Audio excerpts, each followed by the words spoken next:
All right, welcome in, everybody. We're diving deep today, going way back in time Yeah. for this one. We're going to be looking at Michel Barrera. Oh, wow. Yeah, and if you don't know who that is, don't worry. We're going to Yeah. find out all about him. The FBI wants to have a little chat with him. Let's just say that Okay. he's wanted for some pretty serious stuff. Yeah. But yeah, we've got some excerpts here from Wikipedia all about him. You know, it's interesting how much information is online now. Yeah. And you might find yourself doing some extra Googling after this one, I think. So, Yeah. What really draws me to this story is that he's potentially linked to another yeah. tragic unsolved case. So Yeah. we're gonna get into that, but first let's go back to the beginning. Yeah, let's rewind. I want to know, what did he do to get in trouble in the first place? Right. So this all starts back in 1998 in the Miami area. Okay. And Barrera at the time was only 18 years old. And he and an accomplice decided to rob a bank. And they ended up getting away with over $20,000. That's, pretty bold move for an 18-year-old, right? Yeah, I'd say so. Like, most kids that age are worried about getting their driver's license. Totally. He's out here robbing banks. Yeah. Crazy. So I guess maybe he thought he was, in the clear. It was easy money because just 3 months later, they hit another bank in Miami. What? Yeah. So they did it again? Yeah. Oh, wow. But this time, things escalated very quickly. So after the robbery, there was a high-speed chase with the police. Oh, I bet. Yeah. And during this chase, Barrera actually fired a shotgun at the pursuing officer. Whoa. Yeah. They ended up ditching their car, then carjacked another vehicle to get away. Oh, my goodness. Yeah. That's some serious stuff. Like, what were they thinking at that point, you know? That's what I want to know. Yeah, you start with robbing a bank, which is already, pretty crazy. But then to, fire a shotgun at a police officer. Yeah, that just shows like a whole other level of Yeah, willingness to use violence. Yeah, could do whatever it takes to get away. It's a whole nother level. So. Yeah. So they got away with the second robbery, but what happened? So the accomplice was caught, but Barrera disappeared. Vanished. Yeah, he managed to completely disappear. And for years, there was no trace of him. It's kind of amazing how do you do that? Right. I mean, today, there's cameras everywhere. There's facial recognition. And this was, back in the 90s. 98, yeah. But still, it's impressive. Yeah. How do people... It makes you wonder, what kind of life did they lead? Yeah, exactly. Always looking over your shoulder. Having to create a new identity, probably moving around a lot. Exactly. Yeah, it's almost like something you'd see in a movie. It really is. Yeah. It's fascinating to think about. So we got Barrera on the run. He's managed to disappear. But then in 2007, there's this case, the Randy Gorenberg case. Right. Can you remind us about that? Yeah, so Randy Gorenberg was a 52-year-old woman, and she was kidnapped from a mall in Boca Raton, Florida. Okay. Yeah.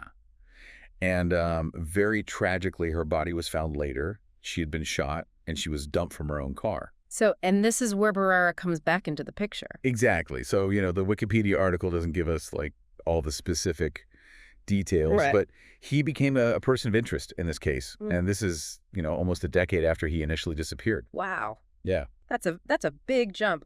Bank robberies, okay. Right. But now we're talking, potential kidnapping and murder. Yeah. So what made them think that he might be connected to this? Yeah, that's a great question. Yeah. Unfortunately, like I said, the sources we have don't really go into detail about what evidence might link him to this case. Yeah. But it definitely raises some questions, right? Yeah, sure. What could have possibly connected him, this fugitive, to this tragic incident? Yeah, it seems like there's going to be some layers to this story. Right? Oh, definitely. Yeah.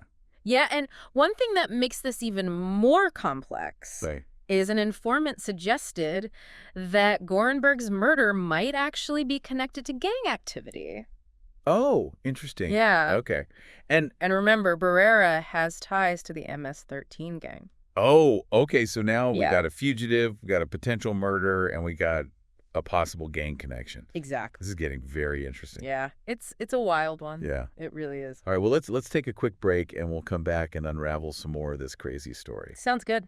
Yeah, it really makes you wonder, how deep does this go? Right. Was he acting alone, or was this, a hit ordered by the gang? Exactly. Yeah. So many possibilities. Yeah. Well, if there was a gang connection, why hasn't he been caught? I mean, you think the authorities would be, like, all over this. You'd think so, right? Yeah. But remember, Barrera, he's already proven that he can disappear. Right. He evaded capture for, almost a decade after those bank robberies and that shooting. Seems like he's pretty good at staying off the radar. I mean, yeah, but still for that long. It's not easy. It's got to be like, what, changing your appearance, using fake names, always moving around. Right. You got to cut off contact with everyone you know. Yeah. It takes a lot of cunning, a lot of resourcefulness. Yeah. It seems like Barrera has that, though. So, I mean, he's living this, like, double life. But how's he supporting himself all those years? Was he, like, still involved in criminal stuff? Well, the sources we have don't really give a clear answer on that. Okay. It's definitely possible he continued with, illegal activities to fund his life on the run. Right. But we're just speculating there. Yeah. Okay. But here's something we do know. He was featured on America's Most Wanted, right? Oh, yeah, for sure. And that was a big deal back then. Huge. America's Most Wanted was like a major tool for law enforcement. I mean, it brought these cases into millions of homes. Yeah. It turned everyday people into, like, potential informants. Oh, I remember that show, yeah. Yeah, it had a pretty impressive track record of helping catch fugitives. So did the show lead to any breaks in Barrera's case? Unfortunately, not that we know of. Really? Yeah, even after being featured multiple times, he remained elusive. He must have been watching, right? Probably. Like, oh, they're looking for me. Better be more careful. Yeah, keeping one step ahead. It's crazy. It's wild. So where does that leave us? Do we know, like, anything about where Barrera is today? That's the big question. Yeah. As far as our sources tell us, he's still out there somewhere. Still on the run after all these years. It's mind-boggling. Yeah, it's kind of unsettling, to think that he could be, like, anywhere. Yeah. So what do you think? What can we take away from Barrera's story then? Well, I think it's a reminder that even in this, age of technology and surveillance and everything, people Right. can still just, like, vanish. Yeah. It says something about, human adaptability and survival, even when the odds are completely stacked against you. And I guess it makes you think about the kind of life he's been living too, right? Oh, yeah, for sure. Like, is he constantly looking over his shoulder?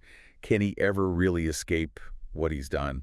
I mean, those are questions only Barrera can answer, really. Yeah. Until he's caught. I guess his story remains a mystery. Well, this has been quite a deep dive. Yeah. I mean, from bank robberies to high-speed chases to a possible murder. I mean, Barrera's story is full of, like, twists and turns. It really is. And the fact that he's still out there just makes it even more intriguing. Absolutely. It really makes you think, what kind of life has he built for himself? Like, has he created a whole new identity, or is he, like you said, constantly haunted by his past? We talked about the impact on him. But what about, like, the victims and their families? Oh, absolutely. That's a crucial point. Especially in a case like Randy Gorenberg's, Mm-hmm. where there's still so many unanswered questions. Yeah, I mean, the impact of these crimes goes way beyond just the immediate victims. Right. Families are left dealing with the loss and the uncertainty and wondering if they'll ever get any closure. Yeah. And when a suspect is still out there, that just, like, adds to the unease, It's got to be tough. Yeah. It's a reminder that these aren't just, like, stories, they're real lives that have been affected by this. For sure. Yeah. But let's shift gears a bit and go back to the Gorenberg case for a second. I mean, that's, like, the most intriguing part of this whole thing. Definitely. And I'm still trying to, like, wrap my head around Barrera's potential involvement. Yeah, it's a puzzle. Yeah. We have these pieces of information, these potential links, but we don't have the full picture. Right. It's the kind of case that keeps investigators up at night, Yeah, for sure. trying to put all the pieces together. Yeah, it really is like watching one of those, true crime documentaries. Totally. Where they give you all this evidence, Yeah, but they're always missing, like, that one key piece. exactly. And that missing piece usually just creates even more questions. Right. In Barrera's case, it's like, what was his actual role in the Gorenberg case? Right. Was he acting alone? Maybe he was desperate, he's on the run, needed money. Right. Or was it something more organized? Was the gang involved? Yeah. I mean, that informant's tip about gang activity definitely makes things a lot more complicated. It really does. And it makes you think about how tough it must be for the investigators. Oh, absolutely. You get a fugitive, potential ties to a gang. It's not an easy case. Yeah. Where do you even begin with something like that? Right. I mean, they got to go through tons of information, follow leads that probably go nowhere. Yeah. And they got to deal with, the whole gang world, which is dangerous. Yeah. All while trying to build a solid case. Right. And this wasn't like yesterday. Exactly. It happened years ago. So witnesses might have moved. Their memories might be fuzzy. Yeah, evidence could be gone. Yeah, it's a lot. It's a lot to deal with.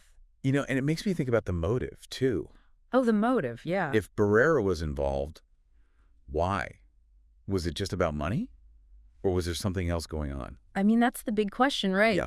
The Wikipedia article, unfortunately, doesn't really say anything about motives. Right. So we can guess, right? Yeah. Maybe he needed Crash, like you said. Maybe the gang made him do it. Or maybe there's a connection we haven't even thought of. It's wild how one case can have so many possibilities. The power of a good mystery.